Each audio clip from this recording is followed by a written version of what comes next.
My secret passion is I'm a horseback rider. Not many people know that about me, and I do competitive horse shows all around the world. So, or not the world, the country. Well, I started when I was 7 because my friend asked if I wanted to go horseback riding. She quit a month later, and I continued with it.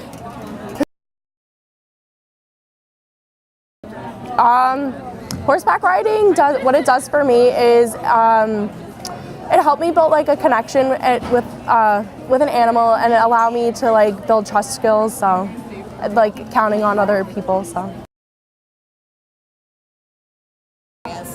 I own a horse, Lucero. He is 9 years old. I ride at Ketchum Farms in Cream Ridge, New Jersey.